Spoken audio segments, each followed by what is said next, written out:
We remember what matters to us.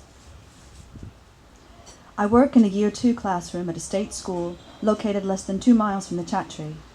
Built in 1921 on the South Downs, the Chattri sits on the cremation site of 53 Indian soldiers who died of their wounds while serving with British forces in World War I. Our Year 2 students were introduced to World War I in the 100th anniversary year of the armistice. In the week before Remembrance Sunday, the class teacher showed the children a series of black and white PowerPoint slides of white soldiers, followed by color slides of elderly white men in uniform wearing medals and World War I memorials I did not know. Every slide was wreathed in poppies. The show ended, lest we forget. I felt deeply uncomfortable, sitting there watching and, even worse, listening to the children afterwards. It was noticeable that the 4 children of color did not participate in the conversation. Watching them not speak, I was reminded of myself as a child, growing up in a middle-class American suburb, imagining myself into the stories I heard, and surprised at my reflection in the mirror. How could that be me, when my imagined me is so white? It was unbearable to see it play out before my eyes. I was also mystified that the Chattri, within sight of the homes of some of our students, whose image is the logo for the local high school, was not mentioned once.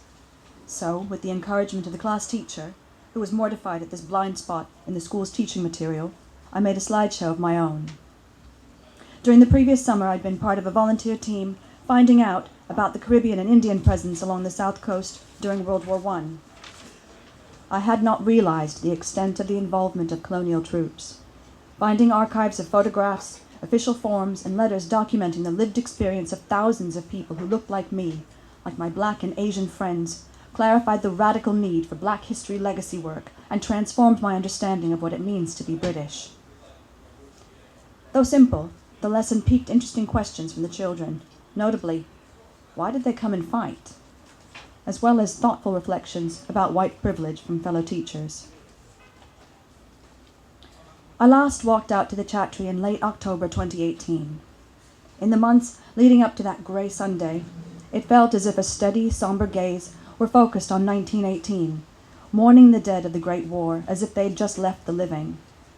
There was a freshness to this grief, renewed annually, that in the centenary year seemed to bring the dead closer than ever. Primed by this public mourning of these soldiers, and newly awake to the largely hidden Black and Asian presence in their ranks, the gravity of the Chattri Memorial finally pulled me in. With a grief as sharp as if for someone I knew, the inadequacy of mere names engraved in marble struck me hard. But there was also a fitting resonance to the isolated beauty of this strange monument, high on its green hill, with the cold sea whipping tears from my eyes, as far from the lives of the men cremated here as it could be. I did not fully pay attention to this legacy before. I did not feel its personal, social, political significance. I've pieced together what little I know over the time I've lived in Brighton, spurred by the experience of becoming a mother and returning to teaching. But even a little knowledge, a few pictures, can make a space for us, however incomplete. That knowing helps us straighten up and find a wider view of this place and ours in it. Seeing ourselves in the world is crucial. Public commemorations are significant in how they bury themselves in our and our children's minds, connecting public and private, life and grief. We remember what matters to us. The legacy of the Chattri is not simple.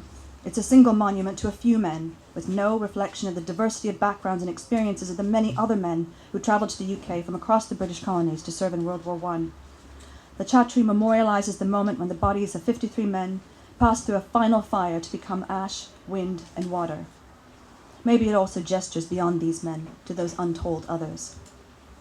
Connecting the Chattri story to the story of Brighton's war history is central to a common history that includes us all. We do not have to make it up. It exists already.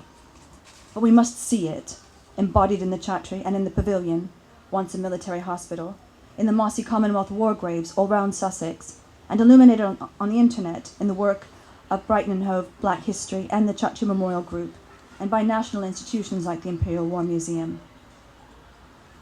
We must embed this history into how we view the present, so we might finally fully feel we all belong. My own awareness of my place in the world is partial and shifting, but the more I see our experiences reflected in the stories around me, the more at ease I feel.